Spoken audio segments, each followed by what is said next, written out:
आज मैं lines and angles पर क्वेश्चन करने जा रहा हूँ। ये दो क्वेश्चन लिखा हूँ। पहला क्वेश्चन ये है कि इन फिगर, ये जो फिगर है इसमें line A B C D intersect at O. Line A B और लाइन सी डी ये ओ पर इंटरसेक्ट कर रही हैं, और angle A O C plus angle B O E is equal to 70 degree. ये भी एंगल है, angle B O E is equal to 70 degree. तो और B O D, angle B O D 40 degree है, बी ओ डी 40 डिग्री है। तो हमें बताना है कि एंगल बी ओ ई और सी ओ ई एंगल का रिफ्लेक्स एंगल बताना है। तो हम सॉल्यूशन में बी ओ डी एंगल जो है, बी ओ डी, यह एंगल बी ओ डी है, यह दिया हुआ है। एंगल बी ओ डी की वैल्यू 40 डिग्री दी हुई है, 40 डिग्री।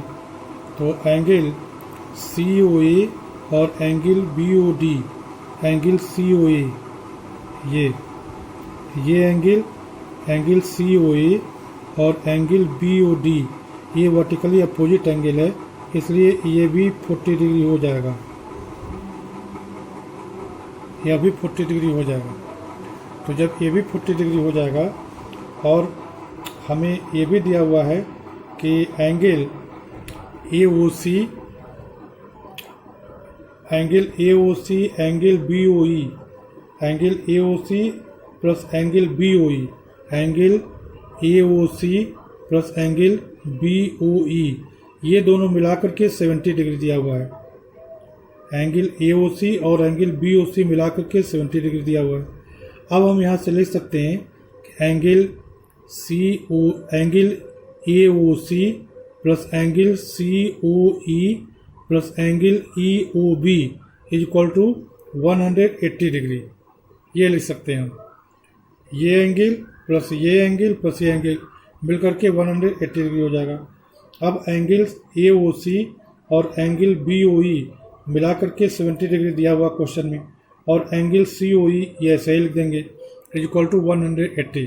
यहाँ 180 इसलिए है क्योंकि पॉइंट ओ पर ये पूरा स्ट्रेट एंगल बन रहा है।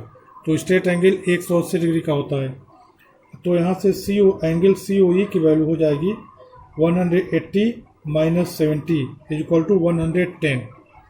अब इसके बाद हमें reflex angle of C O ई निकालना है। तो reflex angle of C O ई, इसका रिफ्लेक्स एंगल ये पूरा हो जाएगा इसके बाहर का। तो इसको हम लोग लिख सकते हैं 360 माइनस सी ओ ई। तो वही लिख दिया हूँ, reflex angle of C O E is equal to 360 degree minus angle C O E. तो 360 डिग्री और माइनस एंगल सी ओ ई की वैल्यू हम लोग 110 डिग्री निकाले हैं। तो इस तरह से 250 डिग्री आ गया। यह हमारा जो पार्ट 1 क्वेश्चन था उसका सलूशन हो गया। अब इसके बाद जो क्वेश्चन 2 है उसका सलूशन देखिए। क्वेश्चन 2 में दिया हुआ है कि A is to B equal to 2:3। तो इसलिए हम लोग मान लेंगे कि A is equal to 2x और b is equal to 3x। तो वही लिख लिया हूँ मैंने, ए इज इक्वल टू 2x और b is equal to 3x। अब फिगर में देखिए, चूँकि यह एंगल इस तरह से बना देने का मतलब ये 90 डिग्री है। तो यह एंगल 90 डिग्री है, तो यह भी, इधर का भी एंगल 90 डिग्री हो जाएगा, अर्थात angle A plus angle B is equal to 90 degree हो जाएगा। क्योंकि ये पूरी लाइन स्ट्रेट एंगल 180 डिग्री बनेगा, तो इधर का जब 90 डिग्री हो जाएगा तो इधर का भी 90 डिग्री हो जाएगा।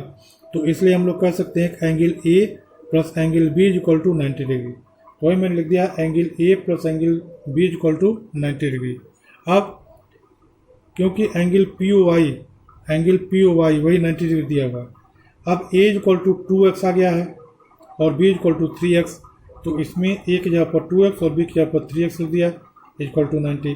तो 3x प्लस 2x मिलकर के 5x is equal to 90 degree. तो इसलिए x इज इक्वल टू कितना हो जाएगा, 90 degree upon 5 is equal to 18 degree आ जाएगा। तो x की वैल्यू 18 डिग्री आ गई। अब जब 18 डिग्री आ गई तो ए और बी की वैल्यू हम लोग निकाल लेंगे। Hence A is equal to कितना है 2x, तो 2 into 18 degree is equal to 36 degree. और b इज इक्वल टू कितना है 3x है, b is equal to 3x, तो 3 इंटू 18x की वैल्यू 18 डिग्री आ गई है, तो ये हो जाएगा 54 डिग्री। 18 3 जा 54। अब इसके बाद हमें निकालना एंगल C। तो एंगल ये देखिए, एंगल MON 180 डिग्री है। Since angle MON is equal to 180 degree, क्योंकि यह स्ट्रेट एंगल है। तो यह angle MON is equal to कितना हो जाएगा, एंगल B और प्लस C। एंगल B और C मिला करके MON है, तो इसके जगह पर हम लिख सकते हैं R B plus C is equal to 180 degree. हमें C की वैल्यू निकालनी है। R C is equal to 180 degree minus B। अब B की वैल्यू हम निकाल लिए हैं, कितनी आई है 54 डिग्री। तो इसको हम लिख सकते हैं 180 डिग्री माइनस 54 डिग्री। अब इसे हम सिंप्लीफाई कर देंगे, तो ये आ जाएगा 10 में से 4 गया 6, और ये 7 में से 5 गया 2, और ये 126 डिग्री। तो एंगल C जो है 126 डिग्री हो गया। यही हमें निकालना था। तो आज ये क्वेश्चन मैंने दोनों बताया, बहुत अच्छे क्वेश्चन है दोनों, और इन दोनों क्वेश्चन की तरफ से और भी क्वेश्चन आप लोग आएंगे।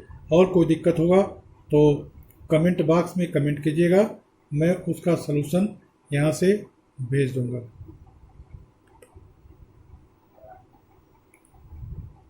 Thank you.